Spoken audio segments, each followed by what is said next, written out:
Hello, my name is Nathan Bradley. Today I'm going to look at the eastern oyster of the Chesapeake Bay and analyze whether the market of oysters harvested is efficient based on the costs associated with it.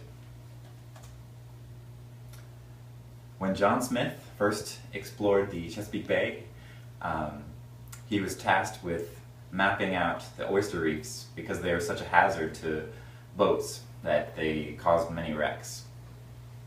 But the current population is less than 1% of those historic highs. You can see that oyster harvest is, since the 1880s all the way to 2008, have declined greatly. And this correlates strongly with the population of oysters in the bay. I'm saying that the current level of oysters harvested is inefficient because it does not take into account the external costs associated with removing these oysters from the reef, either by dredging or tonging methods. The cost of harvesting oysters is also the benefit of leaving the oysters in the bay. So you can see that loss of habitat hurts the blue crab and rockfish, which make their home in the oyster reefs. It also results in decreased water quality, which hurts the aquatic vegetation since they don't get as much sunlight. Excess nutrients are filtered out in fewer quantities, and many of the banks, coastlines, are open to more erosion since these reefs protect them. Now there's many factors that reduce the oyster population, but I'm arguing that overharvesting is the greatest. When oysters are harvested, the height of the reef is removed drastically, so this affects the reef's ability to sustain themselves. A lot of mud and silt covers the reef, and little spat, like baby oysters, need to attach to existing oyster shells in order to reproduce. Also, diseases like Dermo and MSX are more prevalent at low densities, since oysters cannot develop an immunity to them through evolutionary processes. Also, predation levels are fairly consistent over time, and oxygen levels are caused by a lot of the nutrient runoff that oysters help to reduce.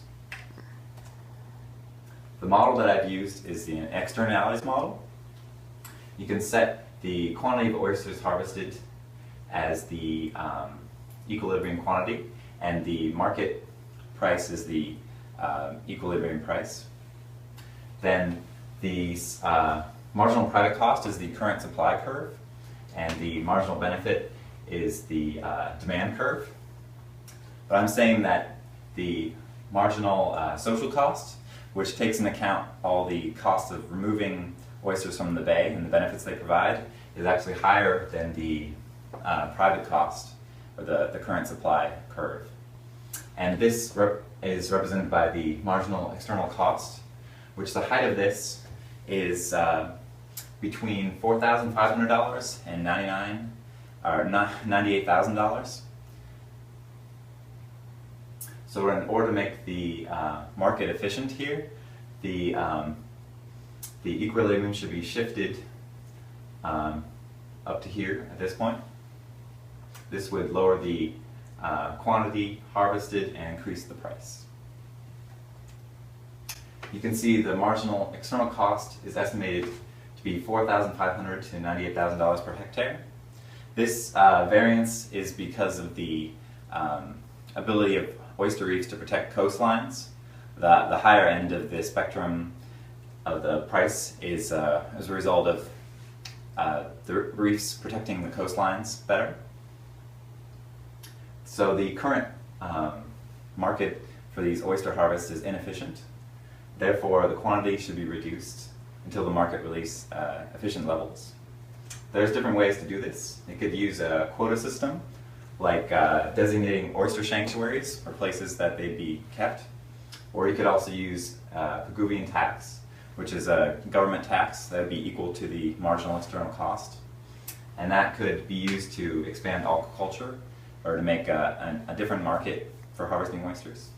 And then there's also the coast theorem, which would make private payments. So you could use something like the Chesapeake Bay Foundation, where private people pool their money together and use that to construct oyster reef breakwater or other events which would reduce the impacts